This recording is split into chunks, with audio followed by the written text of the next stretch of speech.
गोविंद जी, बिहार से। राधे राधे गुरु। राधे राधे महाराज जी। महाराज जी, सफलता क्या है? इसकी परिभाषा क्या है? कैसे जाने कि हम सफल हैं या असफल हैं? किस क्षेत्र में? सफलता का तो क्या पैमाना है ये जानना चाहते। किस क्षेत्र में? समाज के क्षेत्र में, कार्य के क्षेत्र में। परहित सरिस धर्म नहीं भाई, पर पीड़ासम नहीं अघमाई। यदि हमारे द्वारा दूसरों को सुख प्राप्त होता है, चाहे वो परिवार के हो, चाहे समाज के हो, चाहे राष्ट्र के हो, तो हम सफल जीवन मानो, सफल जीवन है हमारा। यदि हमारे द्वारा पाप कर्म होने लगे, दूसरों को दुख पहुंचने लगा, दूसरों का शोषण होने लगा, तो हमारा जीवन निरर्थक हो गया। समझ पा रहे हैं? अब दूसरों को सुख देने की योग्यता आनी चाहिए, अंदर क्षमता आनी चाहिए। जो हमारा अपमान करे, जो हमारी निंदा करे, हम उसको भी सुख दे सकें, इतनी हम में क्षमता हुई मानव जीवन की सफलता है।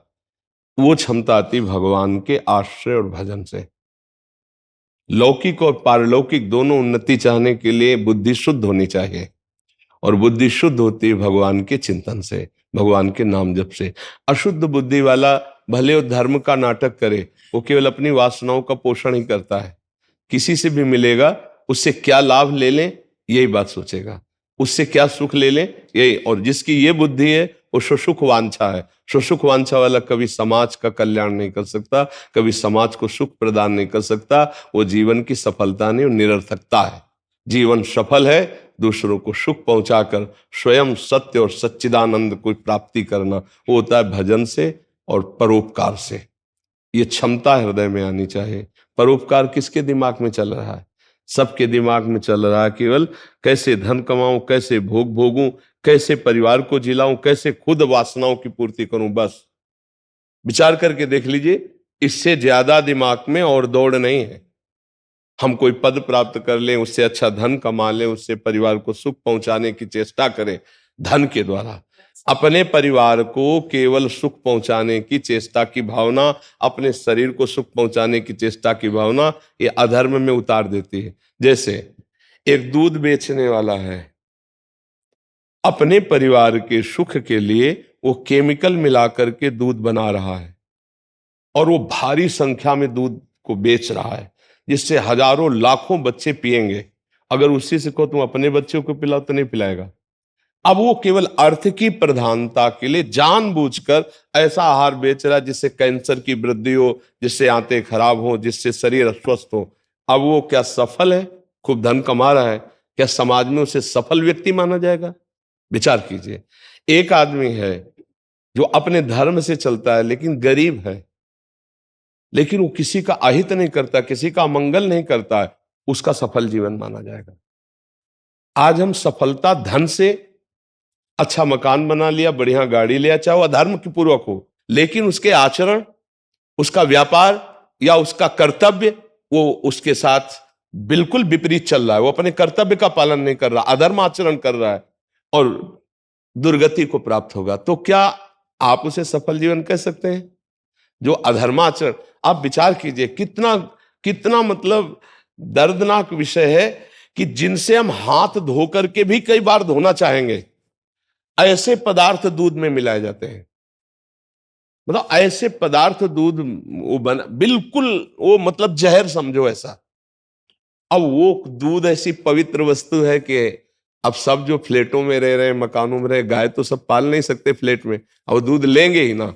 अब वो दूध कितना नुकसान करेगा। ऐसे ही आपके अंगूर देखने में चिकने और स्वादिष्ट हो, इसलिए केमिकल, इतना बड़ा हौद बना केमिकल का, और उसमें डुबो डुबो कर अंगूर रख रहे हैं। अब वो अंगूर जो खाएगा वो बीमार पड़ेगा। ऐसे सारी सब्जियां, ऐसे से केमिकल। अब ये क्या उन्नति हो रही समाज की? हमारे समाज की अवनति हो रही है। आज उन्नति पाए मानी जा रही है केवल अपनी वासनाओं की पूर्ति की। इसे समाज की उन्नति नहीं कहते। धन दे करके किसी भी प्रकार से पद में पहुंच जाना और पद का दुरुपयोग कर देना, इसे उन्नति नहीं कहते हैं। धर्म पूर्वक दूसरों का सुख देखते हुए जो चलता है उसे उन्नति कहते। पर इस उन्नति को संसार नहीं मानता, इस उन्नति को भगवान और भगवान के निज जन मानते हैं। तो ऐसी उन्नति कौन चाहता है? ऐसा लाखों में कोई एक होगा कि नहीं साहब, आप चाहे जितना धन दे, हम जानते हैं कि ये दोषी तो इसको दंड दे के रहेंगे और ये निर्दोष है इसको छोड़ के रहेंगे। ऐसा नहीं होता। कोई बिरला ही ऐसा लाखों में कोई मिलेगा, नहीं तो सब। तो ये संसार की उन्नति, प्रधान धन बुद्धि सुख बुद्धि, उसे उन्नति नहीं कहते। वो एक दिन इतना बुरी तरह नष्ट होगा, उजड़ेगा कि उसके मतलब रोने वाला कोई नहीं बचेगा। आप ये भी समझ लो, अधर्मी का विनाश ही होता है। और उन्नतिशील धर्मात्मा आदमी दीपक की तरह जलेगा, लेकिन बहुत काल तक जलता रहेगा। आप कौन सी उन्नति मानेंगे, जो हाइलोजन की तरह जले और फ्यूज हो जाए, या दीपक की तरह बहुत काल तक जलता रहे और दूसरों का मंगल करे? दीपक वाला। हाँ, इसी उन्नति की तरफ बढ़ना चाहिए। और इसी उन्नति को बढ़ाने के लिए ये प्रवचन होता है, ये शास्त्र है, जो संत जन वास्तविक भगवान के मार्ग में, वो इसी बात को समझाना चाहते हैं। महर्षि, जैसे आपने बोला ना कि जो धर्मशील व्यक्ति होता है कि दीपक की तरह चलता है, बट क्या आजकल सबको जल्दी जल्दी चाहिए महाराज जी? आप बिल्कुल सही बात कहे महाराज जी कि जल्दी जल्दी चाहिए, और धन और सफल मतलब बड़ा आदमी, गाड़ी तो और जल्दी बंगला। नष्ट भी हो जाएगा ना। जल्दी जल्दी बढ़ाओ, जल्दी जल्दी नष्ट भी हो जाएगा ना। तो नष्ट भी, अगर आपको ये परिणाम लग रहा है, जो बहुत जल्दी धनी बनना चाहता है वो बहुत गंदे कामों में उतर जाता है। हाँ, मतलब आप जितने भी गंदे कामों में हिम्मत होती उतरने की, वो बहुत जल्दी धनी बनने के लिए होती है। अब उससे फिर उसका विनाश भी होता है, नाश भी होता है। एक बार सफल, दो बार सफल, तीन बार सफल, तुम्हारा उत्साह बढ़ता चला जाएगा, और चौथी बार ऐसा फंसा दिया जाएगा कि मिट्टिया मेट हो जाएगा, नहीं हो जाएगा। आप खूब समाचारों में सुन रहे हैं कि बड़े बड़े जिनके पीछे सैकड़ों गाड़ियां चलती थी, मिट्टी में मिल गए। उनके महल खंडहर पड़े हैं, जिनको वीडियो में दिखाया जाता है कि अमुक का ये मकान है। इससे शिक्षा लेनी चाहिए। थोड़ा धर्म से चलो, दूसरों का खून मत बहाओ, दूसरों का खून मत जलाओ। ऐसा मत करो कि वो गरीब है, असमर्थ है, तो आह भर करके तुम्हारी तरफ दे के मिट जाएगा आदमी, मिट जाए। ऐसा ना समझो कि कोई देखने वाला नहीं, ईश्वर है। ऐसी जगह मारा जाता है कि रोने को नहीं मिलता है। याद रखना, अधर्मी को ऐसी जगह पिटाई होती है कि उसको फिर आंसू पोंछने वाला नहीं होता है। ये पक्की बात है बच्चा, आज नहीं तो कल जो चमके हैं अधर्म से, वो ऐसा बुझेंगे कि देख लो। देखा है, हाँ देखा है बच्चा, ये हमने जीवन में कई देखा है, और आप लोग भी इस विषय को देख रहे हैं। तो हमारी प्रार्थना है कि उन्नति, धर्मशील धर्म युक्त जीवन, उसको उन्नति मानो। बहुत जल्दी धनी बनने के लिए पाप कर्म मत करो, नहीं तो नष्ट हो जाओगे, बहुत जल्दी नष्ट हो जाओगे। इसलिए बहुत कठिन बच्चा उन्नति का स्वरूप है। बस एक चौपाई में जो हमने कहा, परहित सरिस धर्म नहीं भाई, और पर पीड़ासम नहीं अगमाई। अगर हम दूसरों को सुख पहुंचाने वाला स्वभाव बना ले, तो इससे बड़ा कोई जीवन की सफलता। कभी भूखे को भोजन पवा दो, कभी बीमार को औषधि, कभी बूढ़े की सेवा कर दो, फिर देखो तुम्हें लगेगा मेरा जीवन सफल हो गया। आजकल माता पिता को धक्का मार के बाहर बेटे निकाल दे रहे हैं। अगर धर्म की कमाई होती तो झुक के पैर छूता बेटा। अधर्म की कमाई तो बेटे की बुद्धि को भ्रष्ट कर दिया, तो घर से निकाल दिया। ये भी बात समझ लो, उसमें बेटे का ही पूरा दोष है, उसमें बाप का भी दोष है। हाँ, इतना रजोगुणी बना दिया उसको कि धक्का मार के निकाल दिया। अगर सतोगुणी बनाते, रोज शिक्षा देते, पर सतोगुण हो ना दिमाग में, क्योंकि धन की प्रधानता रखने वाला सतोगुण कैसे धारण कर सकता है। इसलिए हमें लगता है बच्चा, उन्नति धन की नहीं धर्म की है। धर्म से जो चले, ऐसे भी पुत्र हैं माता पिता के लिए प्राण दे देंगे, ऐसे भी पुत्र हैं, और ऐसे पुत्र हैं कि माता पिता के प्राण ले रहे हैं, ये भी देख लो। और कितना छल कपट है। सच्ची बात सुनो, आज पति पत्नी में विश्वास नहीं रहेगा। जहां एक प्राण कहा जाता था, अर्धांगिनी कहा जाता था, पति पत्नी को एक अंग माना जाता, वहां विश्वास नहीं रह गया। माता पिता पुत्र, हर संबंध धोखा नहीं हो रहे, देख लो। हाँ, जीवन का बड़ा विचित्र है। इसीलिए बच्चा, उन्नति धर्म, अधर्म नहीं। अधर्म उन्नति नहीं तो ऐसी बुद्धि हो जाती है जी। गरिमा सिंह जी, लखनऊ से। राधा वल्लभ श्री हरिवंश। महाराज जी, रामचरितमानस की एक चौपाई में लिखा है, कह मुनीस हिमवंत सुनु, जही विधि लिखा लिलार, देव दनुज नर नाग मुनि कोउ न मेटत हार। महाराज जी, क्या ये वास्तव में सच है? जो कुछ आपके लिए भाग्य में लिखा हो चुका है वो अमिट है, या एक चौपाई में ऐसा भी लिखा है, जो तपु करे कुमारी तुम्हारी, भावे हूं मेटी सकूं त्रिपुरारी। त्रिपुरारी भाव या में। भाग्य तप एवं नाम अब जप से इसके बदला दो जा भाव सकता है। समझने हैं कि जो हमारा भाग्य रचना इस शरीर को रचते समय हुई है वो हमारे कर्म परिणाम से। किसका प्रश्न है? कर्म परिणाम से हुई है। हमारे पूर्ण के पुण्य और पाप दो कर्म से मिश्रित इस मानव देह की रचना होती है। पुण्य कर्म से ऊपर के लोगों के शरीरों की रचना होती है, पाप कर्म से केवल नारकी यातना देह की रचना होती है, पाप और पुण्य मिश्रित कर्म से मृत्यु लोक के जीवों की रचना होती है। तो ये जो मानव देह रचा, तो रचने के समय दो विभाग, एक पाप का विभाग और एक पुण्य का विभाग। उस समय पाप के विभाग में इस अवस्था में ये दुख आएगा, इस अवस्था में रोग आएगा, इस अवस्था में घटना घटेगी, इस अवस्था में ये अनुकूलता आएगी, ये संपत्ति मिलेगी, ये सुख विधान, ये प्रारब्ध होगा। प्रारब्ध वो कोई देवता नहीं है, हमारे कर्मों का कुछ परिणाम इस शरीर में। अब जो तपस्या के द्वारा, जितेंद्रियता के द्वारा, भजन के द्वारा पूर्व के पापों का नाश करने में समर्थ है, वो इसी समय अपने भाग्य को नष्ट कर सकता है। तभी वो जीवन मुक्त होता है, तभी वो मोक्ष पदवी। भाग्य में थोड़ी लिखा है कि तुम जीवन मुक्त हो जाओगे। ये तो भजन और तप के द्वारा हमारा नया कर्म बना ऐसा, जिससे पूर्व कर्म को बाधित करके और मोक्ष पदवी को प्राप्त हो गया। तो ये तो परम सत्य है, पर उस कोटि का तप हो। अब जैसे 1 किलो आपका पाप है और 5 ग्राम आपका भजन है, तो क्या करेगा? जब 1.25 किलो भजन हो तब 1 किलो को बाधित करके वो आगे 25-250 ग्राम बढ़ गया। तो इस कोटि का जो तुम्हारी ये सुकुमारी तप करे, तो तप के द्वारा भावी को भी भगवान शंकर मेट सकते हैं और इसके पति के रूप में हो सकते हैं, ऐसा विधान बताया। तो तपस्या का तात्पर्य होता है इंद्रियों को विषयों से विमुख करके निरंतर इष्टाकार वृत्ति करना, इसे तप कहते हैं। जो काम क्रोधादि वेगों का आक्रमण होता है उसको, उस ताप को सहना और निरंतर इष्टाकार वृत्ति रखना, इष्ट में वृत्ति रखना बहुत कठिन है। इष्टाकार वृत्ति करना अगर ऐसा है तो प्रारब्ध का नाश भी हो जाएगा। प्रारब्ध का अगर नाश ना होता तो कोई मोक्ष पदवी प्राप्त न करता, कोई भगवान को प्राप्त न करे। किसी के भाग्य में भगवान नहीं लिखे हैं, भाग्यवशात भगवान नहीं मिलते, भजन वशात भगवान मिलते हैं। आप कहीं ऐसा लिखा मिले कि भाग्य में, जैसे किसी के लिखा है कि 25 वर्ष की अवस्था के बाद ये अरबपति बनेगा, तो है वो संयोग बनेगा, फटाफट फटाफट वो अरबपति बन जाएगा। लेकिन भाग्य में संयोग वशात भगवान को प्राप्त होगा, कहीं किसी की कुंडली में नहीं लिखा। ये तप के द्वारा, भजन के द्वारा भगवान को प्राप्त किया जाता है। इसका मतलब प्रारब्ध का क्षय किया जाता है, प्रारब्ध का नाश होता है। अगर ना होता तो भगवत प्राप्ति होती ही नहीं।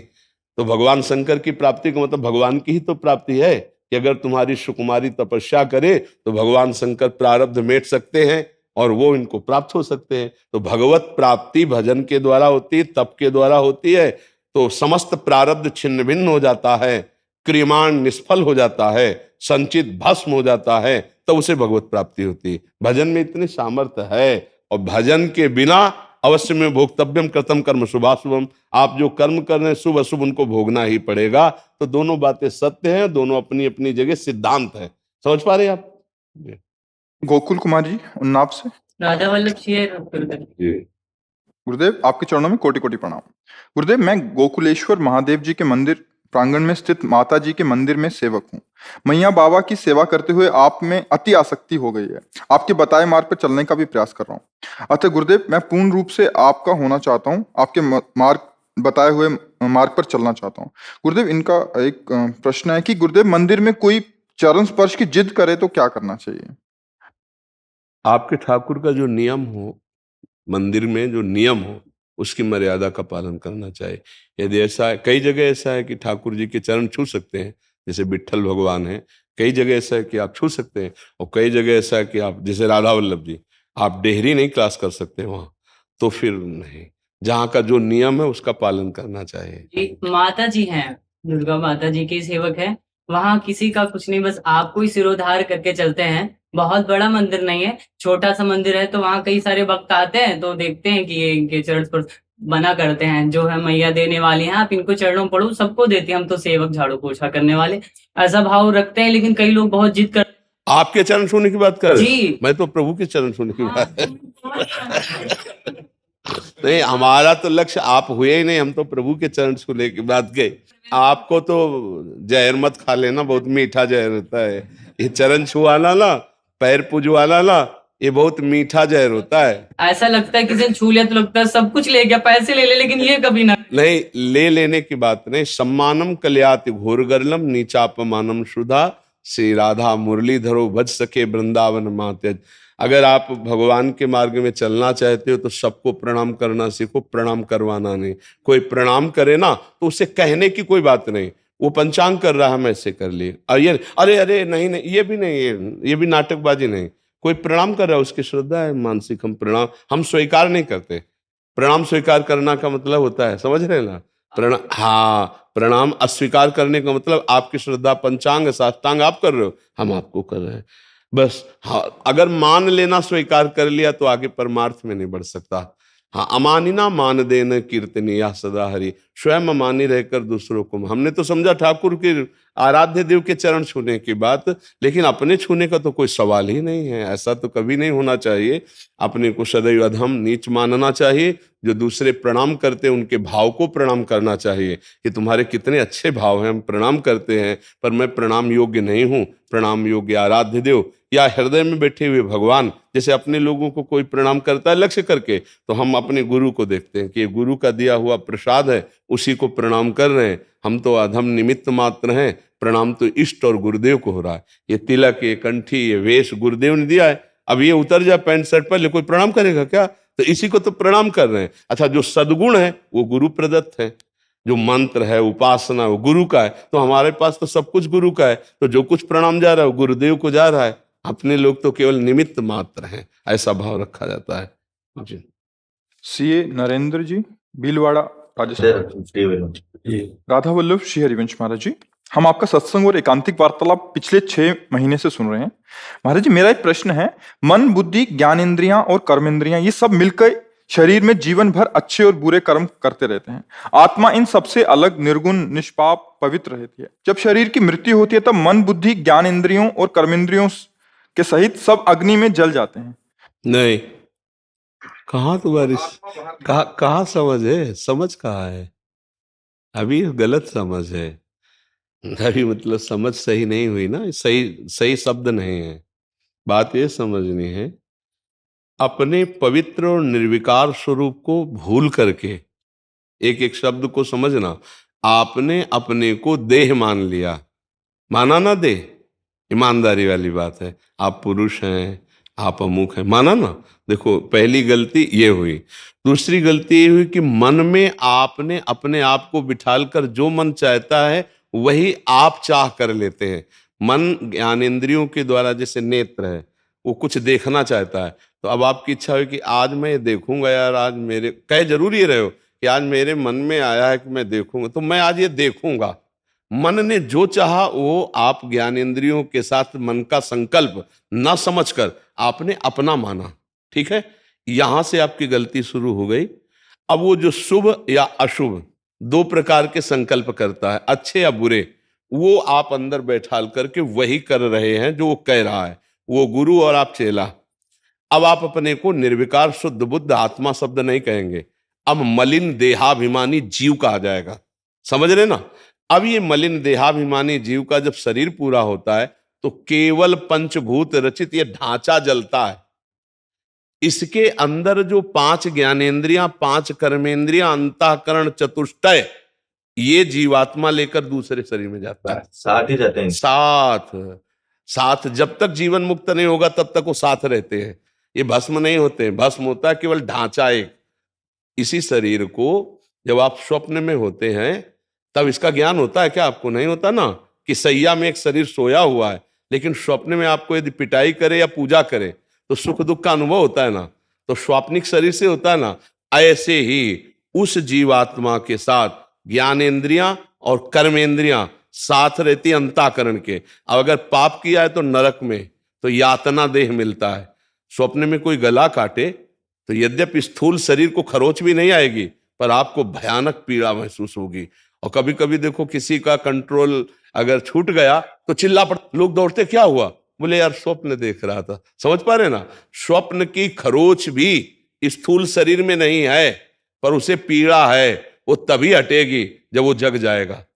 ऐसे ही उसको नरक की यंत्रणा भोगनी पड़ती है उसी सूक्ष्म शरीर से, जो जैसे स्वप्न में था ना, ऐसे यातना देह में भोगनी पड़ती है। अगर पुण्य हुआ तो स्वर्ग लोक आदि जाकर सुख भोगता है, फिर मृत्यु लोक में आकर के जन्मता है। इसी चक्र को मिटाने के लिए मानव देह मिला है कि ज्ञान के द्वारा या भक्ति के द्वारा इसको मिटा दिया जाए। आप समझ पा रहे हैं? वो मिटाने के मार्ग हैं। गुरु चरणों का आश्रय लेकर उनके द्वारा बताई हुई साधना उपासना से हम अपने शरीर भाव को हटाते हैं, धीरे धीरे मन से हटते हैं। जैसे जैसे अलग होते जाओगे वैसे वैसे जीवन मुक्त हो, और जब जीवन मुक्त हुए तो इंद्रियां, ज्ञानेंद्रियां, कर्मेंद्रियां और अंतःकरण ये सब भगवान में लीन हो जाता है। वो बचा जो शुद्ध बुद्ध आत्मस्वरूप जिसे है, उसका न जन्मना है न मरना है। अब जन्म मरण से मुक्त हो गए। ये बहुत बड़ा खेल है, छोटा मोटा खेल नहीं है कि केवल बातों से मुक्त हो जाए, है नहीं? देखो, सुन रहे हो कि मैं शरीर नहीं हूं, पर आप देखो ऐसा कभी भूलकर भी नहीं लगता कि मैं शरीर नहीं हूं। ऐसा लगता है मैं यही हूं, लगता है ना? यही भ्रम मिट जाए तो भगवान की प्राप्ति हो जाए। जा सुकृपा सब भ्रम मिट जाई, गिर जा सोई कृपाल रघुराई। इसीलिए भगवान का नाम जप करो, भगवान के आश्रित रहो, वही ज्ञान देते हैं, तब समझ में आता है। इंद्रियां भस्म नहीं होती हैं, अंतःकरण भस्म नहीं होता, केवल स्थूल, 3 शरीर हैं, स्थूल शरीर, सूक्ष्म शरीर, कारण शरीर, और तीनों शरीरों को वहन करने वाला जीवात्मा है। तो स्थूल शरीर शांत हुआ तो हम समझ लेते हैं मर गया, नहीं, वो न कुछ नहीं मरा। सूक्ष्म शरीर और कारण शरीर और जीवात्मा कर्मानुसार अगली योनि को जाएगा। फिर वर्दी ऊपर की बदल जाएगी, सुअर बन सकता है, कुत्ता बन सकता है, गधा बन सकता है, ऊपरी ढांचा, आंतरिक माल पूरा वही है। समझ पा रहे हैं आप? हाँ, जैसे स्वप्न में स्थूल शरीर तो सैया पे पड़ा होता है, लेकिन पूरी क्रियाएं होती है ना, दुख की, सुख की। स्वप्न जैसा देखा, स्वप्न में देखा बहुत सुख मिल रहा है तो सुख मिल रहा है, लेकिन स्थूल शरीर जो है वो तो बेहोश पड़ा है नींद में। तो वो सुख दुख किसको मिल रहा था? मन, इंद्री अंदर है ना, और जीवात्मा उसका भोक्ता, वो पूरा सामग्री है। और वो देख रहा मैं जल में डूब रहा हूं, तो डूब रहा है। उस समय भयानक पीड़ा उसको होने जा रही, कष्ट होने जा रहा है। आंख खुली तो एक बूंद पानी नहीं, कोई कष्ट नहीं। पर स्थूल शरीर के रहते जागृत अवस्था का बोध होता है, सूक्ष्म शरीर स्वप्नावस्था का, और कारण शरीर गाढ़ सुसुप्ति में। जब आप जगे तो आज मैं बहुत सोया, ये किसको भान हुआ? वही उसी को जो जागृत रहता, कभी नहीं सोता। वो आत्मस्वरूप कारण शरीर से जुड़कर बोल रहा है आज मैं बहुत सोया। ये ज्ञान का विषय है, जानना पड़ेगा। समझ पा रहे हो आप? मन बुद्धि और आत्मा का द्वंद्व चलता रहता है कि मैं ये कर लूं, आत्मा कहती नहीं, आत्मा का द्वंद्व नहीं है। मन बुद्धि के द्वंद्व में आत्मा ने अपनापन कर लिया, ये गलती है। आत्मा में द्वंद्व तो पहुंच ही नहीं सकते। शरीर छूटने के बाद भी द्वंद्व रहता है या फिर वो खत्म हो जाता है? उसी द्वंद्व से तो दुर्गति होती, जो कमाया वही तो साथ जाएगा। अगर आपने पाप किया है तो पाप का परिणाम, और पुण्य किया तो पुण्य का परिणाम साथ ही लगा है आपके पूरे। फिर आत्मा कहती होगी कि भी अब मैंने कहा था मत करो मत करो, तुमने किया। नहीं नहीं, इतना ज्ञान अब केवल इस स्थूल शरीर में बैठ करके बोल रहे हो। या स्थूल शरीर, स्वप्न में कहाँ ज्ञान रहता है? नहीं रहता ला। जो क्रिया हो रही उसी में डूब रहे हो। हाँ, अपना बस नहीं रहता। हाँ, इसीलिए केवल मानव देव को प्रदान दिया गया कि इसमें बस है, अभी सुधार सकते हो। ये ढांचा हटा, फिर आपका बस नहीं रहेगा। जो आपका कर्म है वैसे अनुसार वैसी योनियों में आपको भोगना पड़ेगा। यही एक बहुत सुंदर पकड़ रहे हो। यही योनि एक है जिसमें आपका बस है कि आप सुधार सकते हो। अन्य योनियों में सुधार नहीं कर सकते, जैसे स्वप्न का सुधार नहीं हो सकता। उस समय आप स्वप्न में ही देखोगे कि मैं जग रहा हूं, मैं कर रहा हूं, लेकिन बचाव पक्ष नहीं है। अच्छा, बाहर से उसका बचाव पक्ष नहीं। जैसे आप डूब रहे हो समुद्र में, हाँ, जैसे समुद्र में डूब रहे हो, और अब मान लो हम सोचे कि लाखों नाविक एकत्रित कर दें तैराक, तो आपके दुख को हम नहीं बचा सकते। उसका तभी होगा जब आपको जगा दें। बस एक ही उपाय है आपको डूबने से बचाने के लिए, केवल जगा दे। ऐसे ही इस संसार के चक्र से हटने के लिए एक ही उपाय है कि मानव देह में गुरु शरण होकर भजन कर ले और अपने आप को बचा ले तो बचा ले, नहीं आगे बचाने की योग्यता हट जाती है। वो देवताओं में भी नहीं है। देवताओं में भी योग्यता नहीं है कि वो मुक्त हो जाएं। वो केवल सुख भोग सकते हैं, जितनी उनको पुण्य मिला है उसके अनुसार वो शक्ति का प्रयोग कर सकते हैं। केवल प्रयोग, खर्चा कमा नहीं सकते। एक सिक्का इसमें प्रयोग भी कर सकते हो, खर्चा भी कर सकते हो। इसलिए बड़े भाग मानुष तन पावा, सुर दुर्लभ सदग्रंथ, ये देवताओं को भी दुर्लभ है। समझ पा रहे आप? तो जय माता दी रटने से कल्याण हो जाएगा। हाँ, उनको साक्षात भगवान परब्रह्म समझकर कि मेरे परब्रह्म परमात्मा ने माता रूप धारण किया, जगदम्बा रूप, और वही जपो, उसी से हो जाएगा। जो भावना करे पर से सर्वोपरि करे, चराचर जगत में सर्वोपरि अंबा, भाव सर्वोपरि रखना होगा। हाँ, तो उसी से काम बन जाएगा। जैसे रामकृष्ण परमहंस जी माँ काली में साक्षात कृष्ण देखा, सब कुछ परब्रह्म परमात्मा देखा, तो वही माँ है, वही पिता है। ये भी बात समझ लो, वही शिव है, वही शक्ति है, कोई दूसरा नहीं है। वही चराचर जगत है, एक तत्व है। उसे चाहे माँ बोलो, चाहे पिता बोलो, चाहे भगवान बोलो, चाहे ब्रह्म बोलो, चाहे परमात्मा बोलो, तत्व एक है। समझ रहे ला? तो उसी को सर्वोपरि मान लो, बस उसी से काम हो जाएगा। ठीक है जी। किरण सिंह जी, सद्गुरुदेवाय नमः। पीएचडी संस्कृत से। बंधुहि गुरुपद कंज कृपा सिंधु नर रूप हरि, महामोह तम पुंज जासु वचन रवि करनिकर। राधा वल्लभ श्री हरिवंश। महाराज जी, शास्त्र अपने गूढ़ रहस्यों को किस मनुष्य के सक्षम उद्घाटित करते हैं? शास्त्र भगवत स्वरूप है।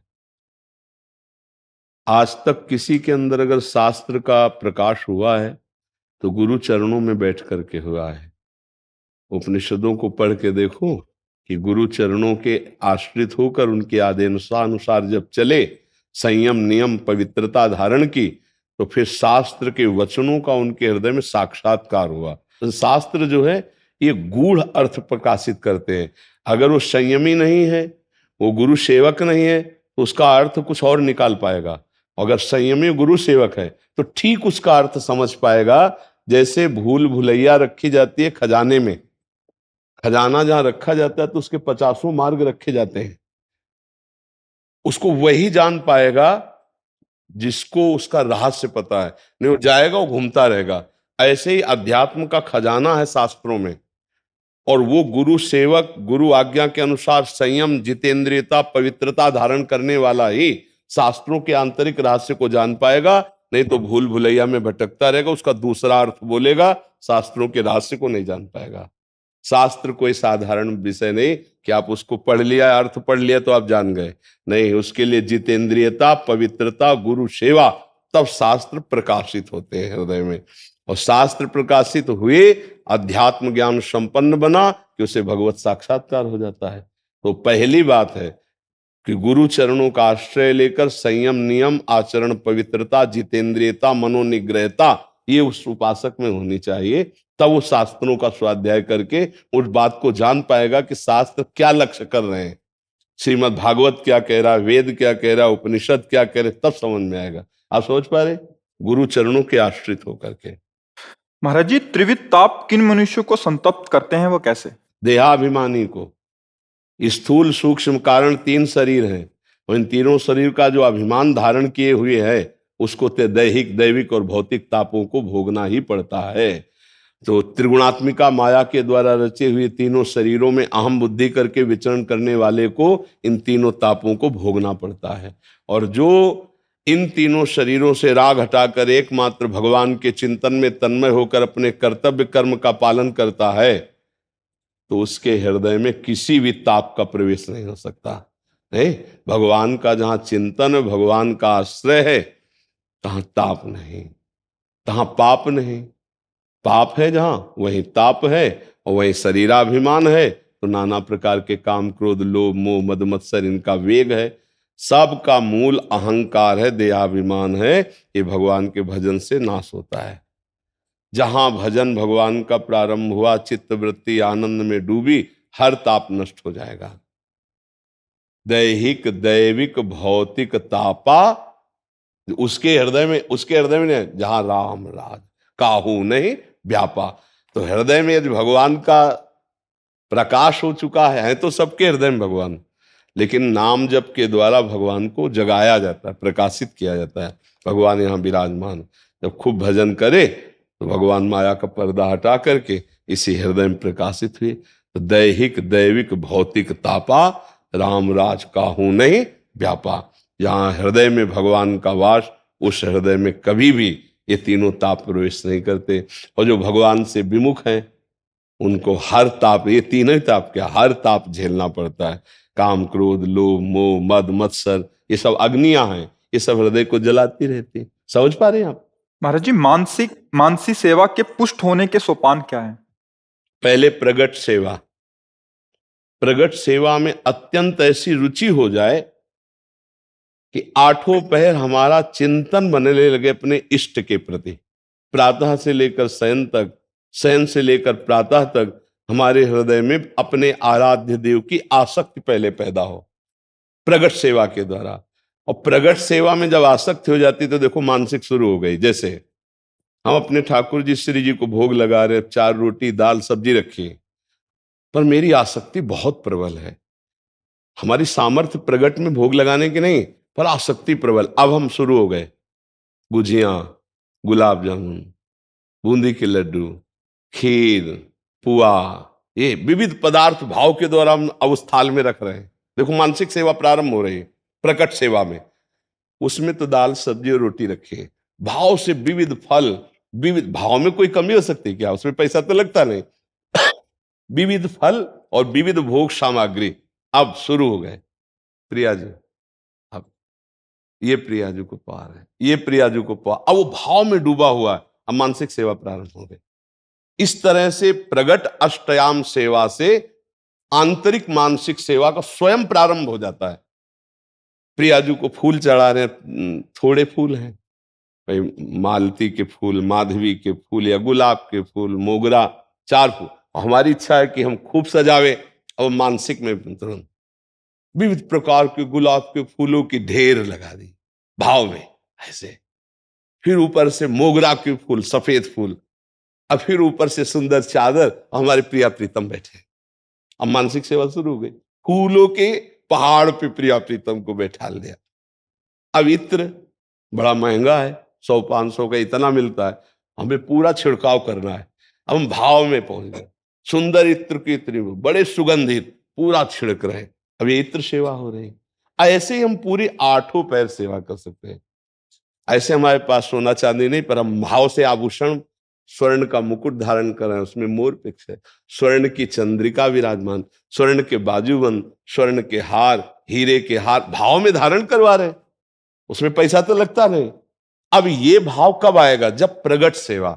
ऐसे आंख मूंद के देखो, अंधेरा नजर आएगा। और जब आप प्रगट सेवा और भजन करोगे तो आपको प्रिया प्रीतम नजर आएंगे। अब मान लो मुकुट धारण करा रहे तो हमें प्रभु दिखाई देने चाहिए ना, तभी तो धारण करवा रहे हैं।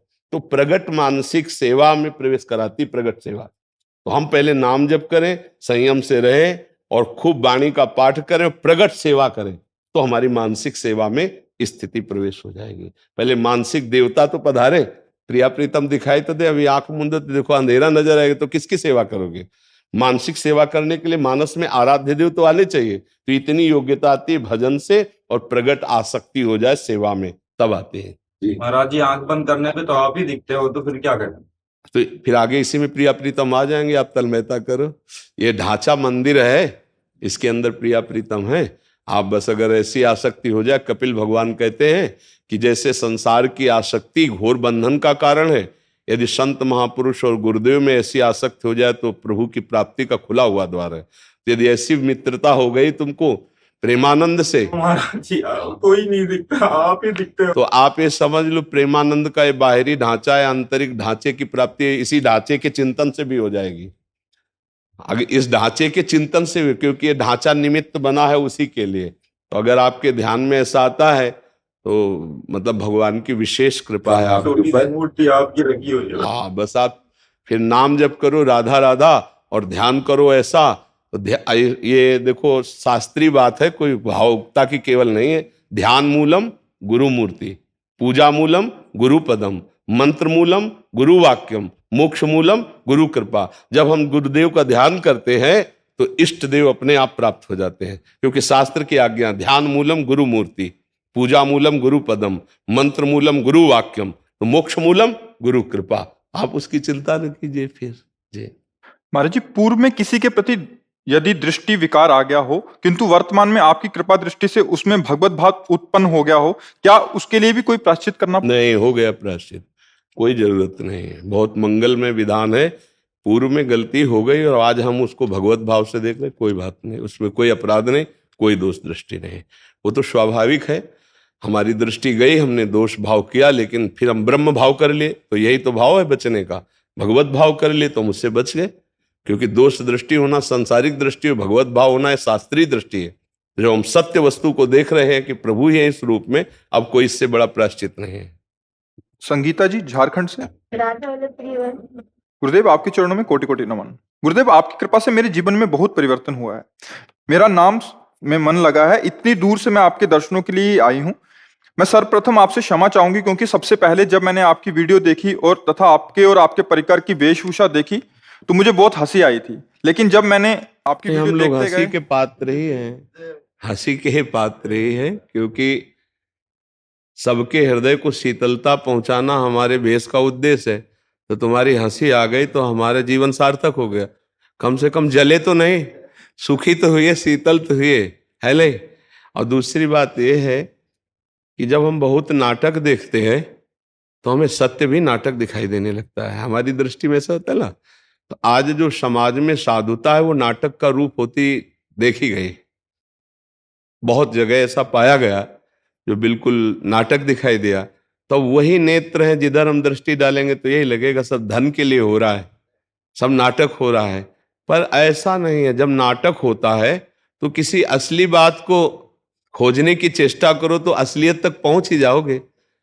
देखो, फिर हम वही कहते हैं कि साधु का नाटक करना सरल हो सकता है, लेकिन साधु बनना बहुत कठिन हो सकता है। नहीं, हम लोग जीवन हो गया जैसे मटकी ना, पहले उसे धूप में तपाया जाता है, फिर उसे आग में जलाया जाता है, तब वो पानी रोकने लायक होती है। अगर उसे धूप में ही तपा के और पानी डाल दिया जाए तो फैल जाएगी। उसे आग में तपाया जाता है। ऐसे भगवान अपने भक्त को संसार की आग में तपाकर फिर पक्का करते, फिर संसार के सेवा में उतारते। तो जैसे उतरे ना संसार की सेवा। अब इसमें दृष्टि है। अब आप जैसा चश्मा लगाए वैसे आपको दिखाई देगा? नहीं दिखाई देगा। एक इसी बात का नाटक होता है और इसी बात को एक सत्य में लिया जाता है। एक सत्य होता है और एक सत्य का डुप्लीकेट होता है। तो अगर हम बहुत ज्यादा नाटक देखते रहे तो हमें सत्य में भी नाटक ही दिखाई देगा। नहीं दिखाई? अब जैसे नकली दाढ़ी लगा के और बाबा जीवन के 2 घंटे का रोल तो किया जा सकता है उसमें, तो तुम्हें एक बार दृष्टि में आएगा कि पकड़ के देखे नकली तो नहीं है, लगाए तो नहीं है, कहीं नकली बाबा जी तो नहीं है। उसमें देखने की जो प्रणाली बन गई। जैसे नए हमारे बच्चे हैं, अगर संतों के प्रति ये तो भगवान की कृपा को की श्रद्धा करने लगे। नहीं, ऐसे वेब सीरीज कहते हैं, हाँ, ऐसी बनाई गई है और ऐसी फिल्मों में नकारात्मक स्वरूप संतों का दिखाया गया है।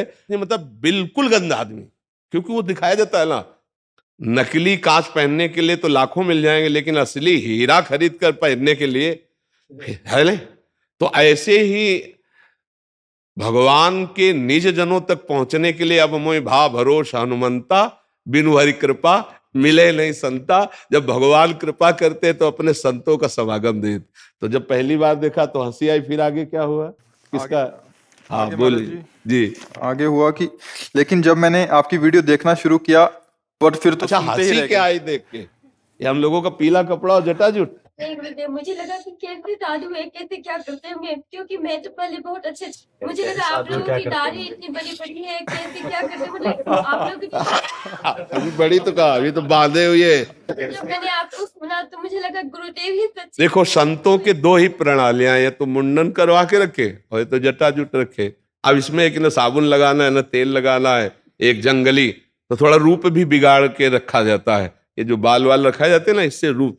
अब भाई अगर मुड़ मुड़ा करके बढ़िया चिकना और सब तो अलग स्वरूप आ जाएगा ना, उसका प्रभाव होता है। संतों की 2 ही प्रणालियां होती है, या तो मुंडन कराना या तो रखाना। अब जब हम वनवास कर रहे हैं तो 2 ही प्रणालियों में चले, चाहे रखा ले चाहे तो हमारा एक स्वभाव है कि अब जैसे 10 वर्ष रखे तो रखे, 10-15 वर्ष कभी मन आया मुड़वा लिया। जैसे पीछे मुंडन भी करवाए थे, कभी मन आया मुड़वा लिया, कभी पढ़े तो पढ़े। अब ये थोड़ी कि इनमें शैम्पू लग रहे हैं, साबुन लग रहे हैं, कंघाल लग रहे हैं, नहीं, वो बने शरीर है, अब इसकी तरफ क्या चिंतन करना है। अभी हम जानबूझ के थोड़ी रखाएं, ये हमारा स्वभाव है, ये हमारी वैराग्य की स्थिति की बातें हैं। अच्छा, जो गुरु ने पीला दिया तो उसे पीला हम गुरु प्रसाद मानकर सब वही पहनते हैं। ये जो हमारी पोशाक है आचार्य परंपरा से, उसी को हम धारण, देखो हमारे गुरुदेव हैं, ये देखो पीला ऊपर पहले ना, हल्का हो गया है उनका, तो वही पीला हमको दिए हैं, नीचे मार्किन पीला। पहले हम सन्यासी थे, लाल वस्त्र में थे, और जो गुरुदेव ने ऐसा दिया तो सब शिष्य परिकर सब ऐसे। और नाम करते क्या है, रात दिन ऐसा कि कोई गृहस्थी ऐसा मेहनत नहीं करता होगा, ध्यान रखना। रात्रि के 1 बजे हम उठ करके बीमार शरीर और अपनी दिनचर्या करके 2:15 पे तो हम लिफ्ट से नीचे उतर आते हैं, और जब हम जाते हैं तो सब वहां खड़े मिलते हैं, और रात्रि के 10 बजे तक 11 बजे तक सब श्री जी का शयन होकर दिनचर्या होती है। ये कितने बजे सोते हैं और कितने बजे क्या इनका करते भगवान जाने। ये जितने नए साधक सब हैं, मतलब सैकड़ों की संख्या में, पसीना छूट जाएगा इनकी दिनचर्या देख के आपको। और 10-12 साधक जाते हैं गांव में, वहां से रोटी मांग के लाते हैं, जो कुछ चढ़ जाता है जैसे आप लोग कभी ऐसे, तो उसी का बिजली का बिल और दाल और सब्जी मंगा के, ना कोई किसी से फीस, ना कोई दान पेटी, ना कोई पर्चा भरवाना, ना कोई नौटंकी नाटक। पैसा नहीं मांगेंगे, पैसे की व्यवस्था के लिए हमारा ये धर्म कार्यालय, ये आपके मंगल के लिए है, भगवत प्राप्ति के लिए। महाराज जी, एक प्रश्न ही उठता है, आजकल इतनी मान्यताएं ऐसी हो गई, जैसे आपने बोला ऐसी वेब सीरीज, ऐसे फिल्म और ऐसा प्रदर्शित कर दिया जाता है, प्रकट में भी हो रहा भैया। महाराज जी, तो संत किसको माने? संत कौन? महाराज जी, बाहरी वेशभूषा से देखा जाए तो कौन, और आंतरिक स्थिति से देखा जाए तो कौन? महाराज जी, सबसे पहली बात है, 3 का जो विजयी होता है उसे साधु कहते हैं। सब पूरे शास्त्र के हम सार बात बता देते हैं। जो शास्त्रीय भाषा में कहते हैं पुत्रैषणा, वित्तैषणा और लोकैषणा, और शाब्दिक भाषा में कहते हैं कंचन, कामिनी और कीर्ति। जो काम पर विजय प्राप्त किए हैं और जो धन पर विजय प्राप्त किए हैं, धन पर विजय प्राप्त मतलब धन की आशा का त्याग किए हुए हैं, और जो मान कीर्ति की वृत्ति का त्याग किए हुए, उसे ही महात्मा कहते हैं, उसे ही महापुरुष कहते हैं। जो मदन, मद, मोह, मत्सर, इन पर विजय प्राप्त की। महाराज जी, ये तो आंतरिक स्थिति हो गई। अभी हम जो संसार में सामान्य जीव हैं, आंतरिक स्थिति का ही बाहर प्रकाश होता है, यह बात समझ लो। घर में दीपक जलेगा तो खिड़की से बाहर से रोशनी पता चल जाएगी, अंधेरा है कि प्रकाश है। व्यवहार में पता चल जाएगा। ड्रामेबाजी का व्यवहार अलग होता है, समझ रहे हो। अगर हम रुपया लेंगे ना तो तुम्हारे दिमाग नहीं बदल सकते, ध्यान रखना। और जिस दिन हम पैसा लेने लगेंगे उस दिन ये सब नहीं चलेगा जो आज देख रहे हो आप। ये आज इसीलिए है बिल्कुल प्योर शुद्ध काम, कोई भी मिलावट। हम आपको हलवा पूड़ी का प्रसाद नहीं दे सकते, हमारी क्षमता नहीं। हम आपको गुलाब जामुन का प्रसाद नहीं दे, हमारे यहाँ प्रसाद नहीं बटता कभी, क्योंकि है ही नहीं, तो बचे क्या। जो व्यवस्था है वो अपना किसी तरह उधर पोषण के, सब अपने धर्म से कार्य में लगे। महाराज जी, बाहरी वेश से, जैसे आपने बोला एक तो मुंडन और एक ये, तो क्या ये किसी गुरु द्वारा ही प्रदत्त होता है? गुरु प्रदत्त, बिना गुरु प्रदत्त संन्यास या वेश नहीं धारण किया जाता। आज सैकड़ों लोग बिना गुरु प्रदत्त धारण। हाँ, थोड़ा सा वैराग्य आया, थोड़ी दाढ़ी बढ़ गई, वैराग्य का तो आया नहीं, तो नहीं तो गुरु शरण में होगा। थोड़ा सा प्रमाद आया, कायरता आई, और भेष परिवर्तन कर लिया, माल छानने को मिलेगा, पूजने को मिलेगा, रुपया मिलेगा, उन्हीं से नौटंकी नाटक होता है। और जब वैराग्य आता है तो फिर ये नहीं होता, फिर भगवत प्राप्ति की चाह होती है। और फिर जो ये वैभव होता है वो आखिरी बात होती है। जब सिद्ध हो गया, भगवत प्राप्त हो गया, काम हो गया, तो भगवान जगत मंगल में उतार देते हैं। ये प्रारंभ नहीं है, ये अंतिम होता है। आज प्रारंभ में क्या प्रचार करोगे जब तुम काम पर विजय नहीं प्राप्त की, क्रोध पर विजय प्राप्त नहीं की? प्रचार क्या करोगे? यही इसी का प्रचार होगा। रुपया होगा, प्रणाम होगा, नमस्कार होगा, भोग सामग्री, इसीलिए सबके दिमाग में भर गया। तो क्या होता है कि आजकल अर्थ की इतनी मांग हो रही, हर जगह अर्थ ही अर्थ है। सत्संग है तो अर्थ है, भागवत है तो अर्थ है, कोई प्रोग्राम है तो अर्थ है, मतलब जहां देखो अर्थ है। और अर्थ से भोग सामग्री, भोग सामग्री का भोक्ता वो कभी ज्ञानी नहीं हो सकता, वो कभी भगवान का प्रेमी नहीं हो सकता, वो कभी सच्चाई से नहीं चल सकता, जहां अर्थ की प्रधानता है। और अर्थ की प्रधानता, इसीलिए लोगों के दिमाग में बात बैठ गई है कि ये सब धंधा है, क्योंकि इसको धंधा बनाया जा रहा है। तो इसीलिए लोगों को ये लगता है कि ये सब फ्रॉडगिरी है। ये सब नहीं, भरोसो दृढ़ इन चरणन के रो। कभी भी संत महात्माओं ने अपने वचनों को नहीं बेचा है, ये जीवन की धरोहर है, कल जगत कल्याण के लिए कि बेचने के लिए है। महाराज जी एक और प्रश्न है, ये तो हो गया एक। महाराज जी आज देख रहे हैं कि कोई भी किसी को भी बाबा जी बोलता रहता है, वो पैंट शर्ट डाला है, वो कुर्ता पजामा डाला है, हाँ, मूछें रखी क्या है, है लंबे कि बाल हो गए। उनकी मर्यादाओं को तो जानते नहीं है। संत किसी के आगे भी लगा है, हमारे यहाँ दिखाई देता है, कभी पैंट शर्ट में होते हो, कभी पूरे संत भगवा ऐसे धारण किए होते। ये सब नौटंकी नाटक संतों में नहीं होता प्रभु। एक गुरु मर्यादा होती है, जो गुरु ने लंगोटी लगा दी, जो गुरु ने भेष दिया, वो आजीवन उसको निर्वाह किया जाता है। संत उसमें लंगोटी धारण करेगा। अरे बिना लंगोटी का कौपी नवंता खलु भाग्यवंता, संत की स्थिति ऐसे। अच्छा, गृहस्थ में जो संत होते हैं वो अपनी मर्यादा से रहते हैं, पैजामा कुर्ता पहने, कंठी है, तिलक है, नाम जप है, वो अपनी मर्यादा से रहते हैं। तो जो मर्यादा आचार्य परंपरा से बनी उसका त्याग किए हुए जानते ही नहीं। एक हितधाम में लाल कपड़ा पहने हुए थे, तो उन्होंने प्रश्न किया, तो जब उन पर दृष्टि गई तो स्थिति कुछ थी नहीं, तो हमने कहा प्रश्न बहुत ऊंचाई कर रहे हो, कहां से सन्यास लिया है? बोले कैसे नहीं, अपने मन से पहन लिया। तो अब क्या होता है कि भेष बनाने में कोई ज्यादा देर तो लगती नहीं, नीचे लाल पहन लो, ऊपर लाल पहन लो, नीचे पीला पहन लो, ऊपर पीला पहन लो, जैसा मनावे वैसा तिलक लगा लो। कोई जानने वाला तो है नहीं कि आपके संप्रदाय का तिलक लगाएं, आप किस आचार्य से जुड़े हुए हैं। अब वो क्या, वो जो कार्य करेंगे वो संसारिक कार्य करेंगे और बेइज्जती होगी संतों की। ये देखो, ये अमुक बाबा, अब वो पैजामा कुर्ता पहने अमुक संत। यार संत किसके आगे लगता है? आचार्य परंपरा से जुड़े हुए, वैराग्य दीक्षा लिए हुए, उनके आगे संत लगता था। भाई ऐसे आचार्य शास्त्री या ऐसे पदों से हम सम्मानित सबको किया गया, लेकिन संत शब्द लगा है आचार्य परंपरा से जो संत हैं। आज पैजामा कुर्ता पहने संत, पैंट शर्ट पहने संत, उल्टा सीधा बोल रहे हैं, बोले संत। अब लोगों की क्या समझ में आ गया? ये सब नौटंकी नाटक। ऐसा नहीं है, संत हैं, भगवान का मार्ग है, सच्चा भगवान का मार्ग है, पर वो बिना भगवान की कृपा के संतों का दर्शन या सानिध्य नहीं। महत्संगस्तु दुर्लभो, भगवान की कृपा। और आज बहुतायत है, बहुतायत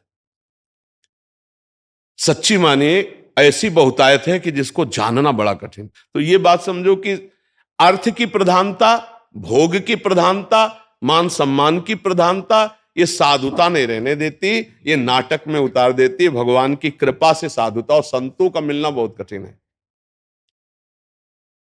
आज जो संत हैं आप उन्हें पहचान भी नहीं सकते, ऐसे रह रहे हैं। ऐसे वृंदावन में, ब्रज में हजारों ऐसे संत हैं जिनको आप मानोगे ही नहीं कि संत हैं।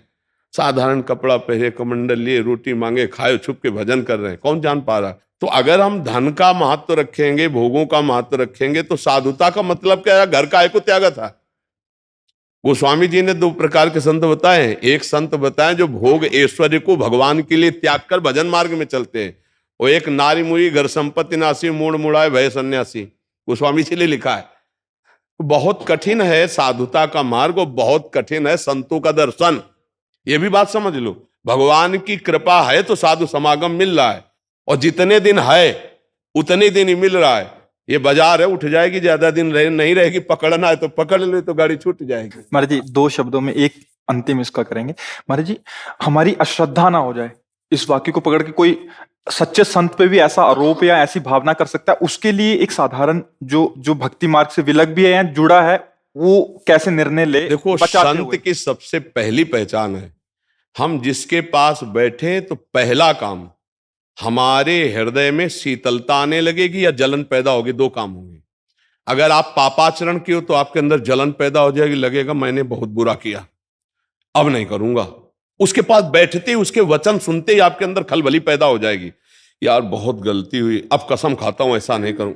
दूसरी बात, अगर थोड़ा भी साधन भजन शुरू है तो आपको ऐसा लगेगा, मैं देख तो पहली बार रहा हूं लेकिन ऐसा लग रहा है मैं इनसे बहुत बार मिल चुका हूं, ऐसा लगता है कोई अपने हैं, ऐसा लगता है कि मेरे अपने हैं, ऐसा वहां कोई संशय, कोई प्रश्नवाचक चिन्ह खड़ा ही नहीं हो सकता। जैसे सूर्य के सामने अंधेरा नहीं टिक सकता, ऐसे संत के सामने प्रश्नवाचक चिन्ह नहीं खड़ा हो सकता कि कोई छल है क्या, कोई कपट है क्या, ऐसा आएगा ही नहीं। उनको देखते ही तुम्हारे हृदय में एक अद्भुत प्रियता और गलत कर्मों के प्रति एक अलौकिक जलन शुरू हो जाएगी, और आप निश्चित गलत कार्यों को छोड़ देंगे और अच्छे कार्य करने लगेंगे। ये सहज पहचान है। बकाया सोई जाने जे देह जनाई, वो संत अपने को जना दे या भगवान जला दे तो ही, नहीं तो कैसे जाला जा सकता है।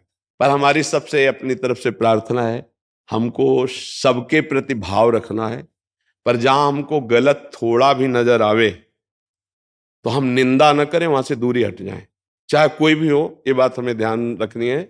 गलत का मतलब है जैसे चेष्टाएं बता देती है, आदमी की स्थिति बता देती है। देखो, चेष्टाएं छुपती नहीं हैं, और सब कोई जानता है कि गलत देखना, गलत छूना, गलत बोलना वो हरकत में समझ में आ जाता है। अगर कोई गलत है तो तुम्हारी तरफ देखने का ढंग, तुम्हारी तरफ बोलने का ढंग, तुम्हारी तरफ का जो उसका भाव है वो आपको बता देगा ये आदमी गलत है, चाहे वो किसी भी भेष में हो। दूरी बना लेनी चाहिए। दूसरी बात, जिसके प्रवचन के बाद कुछ लेने की बात कह दी जाए तो समझ लेना कि यहां भगवान के भरोसे का खेल नहीं है, यहां कुछ और खेल है, हट जाना चाहिए।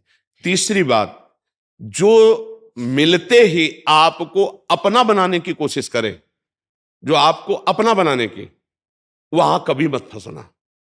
ये भी सूत्र समझ लो। आप मिले, आपको इतना प्यार, इतनी क्यों आप उनकी मुट्ठी में आ जाएं, बिल्कुल नहीं आना, दूर हटके रहना। ये पक्का समझ लेना, संत कभी अपेक्षा नहीं रखते, वो निरपेक्ष रहते हैं। आप उनके जितने प्यार में झुकेंगे वो उतने ही आपसे निरपेक्ष होते चले जाएंगे। संत की पहचान होती है। अगर वो लौट करके आपकी तरफ प्यार दृष्टि से देख लिए तो आप निहाल हो जाओगे, जो निरपेक्ष संत है। और जो आपको पहली बार में ही आकर्षित करके अपना बनाने की कोशिश करे तो ये समझ लेना चाहिए कि यहां निरपेक्षता नहीं है, तो भगवान का भरोसा नहीं। ये कुछ हमसे चाह रहे हैं, और जो हमसे चाह रहे हैं तो हमारी चाह पूर्ति इनसे हो ही नहीं सकती। ये कुछ ऐसी बातें हैं पॉइंट की जिनको समझना चाहिए। अच्छा, जिस सत्संग में जाने के लिए, अध्यात्म सुनने के लिए पैसा लगे, उसमें तो कभी जाना ही नहीं, क्योंकि उसमें लाभ होगा ही नहीं आपको, क्योंकि अर्थ दे करके भगवान की चर्चा का लाभ नहीं मिल पाएगा।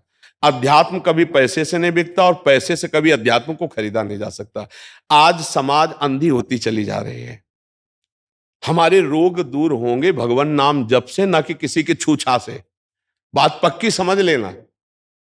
महीना 2 महीना 4 महीना अगर भजन डट के किया हो तो चेहरा बता देता बचपन से भगवान के मार्ग में रहे और ईमानदारी से भगवान के ही मार्ग में रहे, तो अपने जीवन की इन आंतरिक बातों को हमने देखा कि उसका प्रभाव जो पड़ता है वो आप पर पड़ेगा। आप खुद देख रहे हो।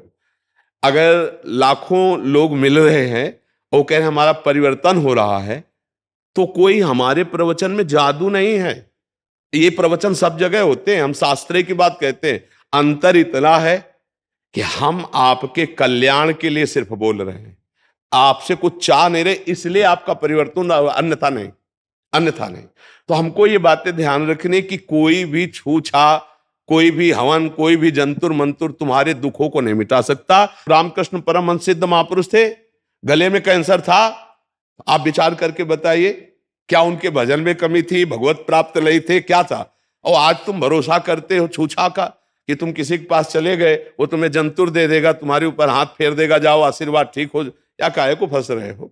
नाम जप से सब ठीक हो जाएगा। नाम संकीर्तनम यस्य सर्व पाप प्रणाशनम। आप कह दो आप क्यों नहीं ठीक हो गए? क्योंकि इसको हम ठीक करना नहीं चाहते। अब हमारा समय आ रहा है श्री जी से जाने, श्री जी के समय का। तो अब इसका जो काम चल रहा है वो प्रोसेस चल रहा है। जय दिन उनको जिलाना, ते दिन जिलाना, हमें श्री जी के पास जाना। इसको रख के हम क्या करेंगे? हमारी गाड़ी का काम था घर तक पहुंचा देना। गाड़ी घर तक पहुंच गई है, अब दरवाजे पर धुआं दे रही, अब आग लग जाए तो क्या परेशानी? इस गाड़ी की हमें जरूरत नहीं, आप लोगों की सेवा के लिए श्री जी से रखे हुए हैं। आज देखो एकदम घर जैसी वार्ता हुई उतर के, इसको व्यर्थ मत जाने देना। नाम जप करो और ढोंग और पाखंड से बचो। और ढोंग और पाखंड से जब आप लोग बचोगे तो कम होगा ढोंग पाखंड। आज सत्य को कोई नहीं समझ रहा। हाँ, ढोंग पाखंड में आप और उनका बढ़ावा हो रहा है। तो जब 100 लोग प्रणाम करेंगे ना तो 50 उसमें अपने आप चले जाते हैं, और कि भाई कुछ तो है, मतलब कुछ तो है ना। ये 100 लोग नाम जप करो और जो दुख सुख आवे उसको भोगो। शरीर रोगी है तो अस्पताल जाओ, अध्यात्म के लिए साधु महात्मा का संग करो, और धन कमाने के लिए धर्म पूर्वक कर्तव्य कर्म करो। किसी के आशीर्वाद से धन नहीं आता। जैसे वो कहते ना, हम उनसे आशीर्वाद मिल जाएगा तो धन आ जाएगा, तो तुमसे पैसा क्यों लेते हो? अपने ऊपर आशीर्वाद दे ले, वो खूब धनी हो जाए। तो इस बातों को समझो और पाखंड का विरोध अंदर से रखो। हम संग नहीं करेंगे ऐसे पाखंड। तो आज हमारे भारत में जो उपहास हो रहा है संतों का, जो पाखंड का, वो सब ठीक हो जाए। जाओ, आपका सबका मंगल हो। राधा राधा।